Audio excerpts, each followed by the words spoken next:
Debt can make you feel stuck, but shame keeps you stuck longer.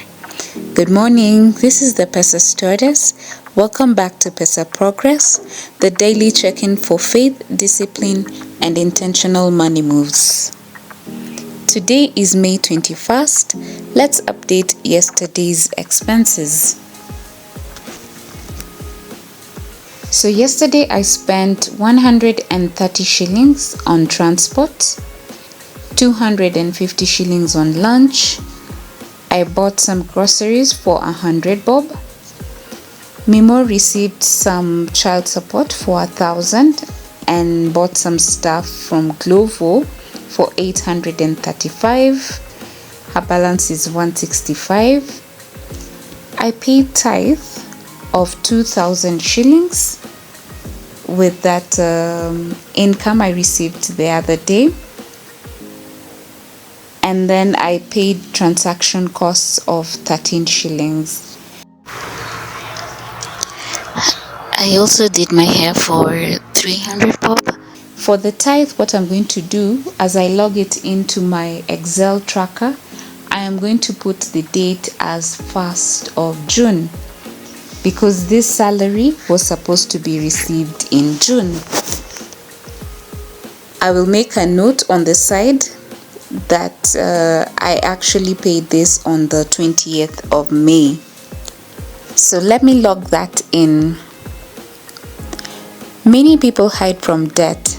They avoid balances, avoid calls, avoid checking totals. But clarity is powerful. You cannot fix what you refuse to face, and debt payoff begins with honesty. Proverbs 22:7 says the borrower is slave to the lender. So you're either a borrower or a lender. Na si mimi nimesema. This verse highlights the reality that debt creates: pressure, obligation, limitation, loss of freedom. When someone is heavily in debt, money decisions often stop feeling fully theirs because salaries are already committed, loans reduce flexibility, emergencies become harder to handle, peace of mind disappears.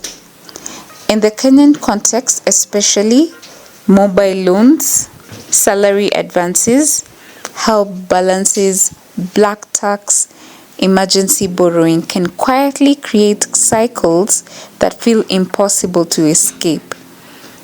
But the important thing today is the verse is not meant to shame people in debt.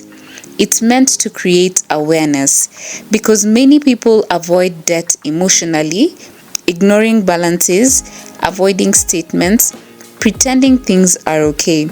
Yet freedom starts when you finally face the numbers honestly. So the connection is debt limits freedom, awareness begins healing, stewardship includes confronting reality. And that's why the message is managing debt without shame starts with honesty, not avoidance. Today, write down every debt you currently owe.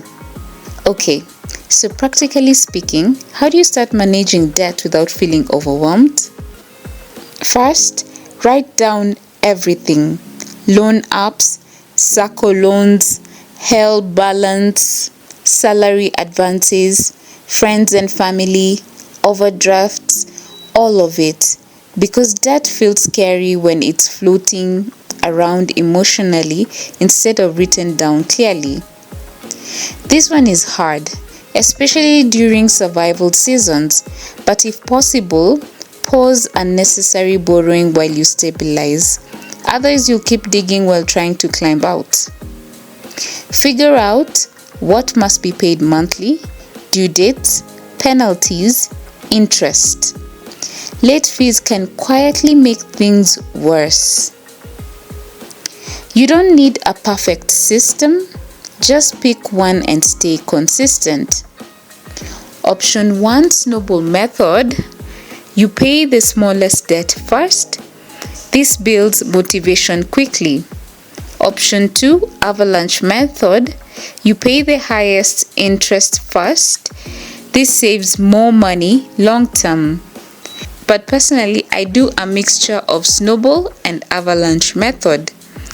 The first debt I paid off this year was the smallest debt I paid, and it built so much motivation in me. The next debt I'm paying off is one with the highest interest. This means that I'll save more long term. This is actually my M-Shwari loan, which I was paying an interest of 2,455 monthly. I sat down and thought about it, and by December, which was 10 months, in 10 months time, I was going to have paid 24,550 to M-Shwari as interest. So I decided to pay off this debt, and in June I will have completed paying off my M-Shwari loan. Even while paying debt, save something small, because one emergency without savings usually creates more debt. My go-to ratio is 70% debt, 30% savings. Say for instance, I have received 1,000 bob. 700 bob will go to debt payment, while 300 bob will go to savings. A lot of debt recovery starts with awareness. So track impulse spending, emotional spending, convenient spending, because the goal is not just paying debt, it's becoming someone who manages money differently. Debt can feel emotionally heavy, but shame doesn't solve debt, consistency does. One payment at a time, one decision at a time, 1 month at a time. You're not behind, you're rebuilding. Stay faithful, stay disciplined. This is the Pesa Stewardess, and I'll see you tomorrow for Pesa Progress. Bye.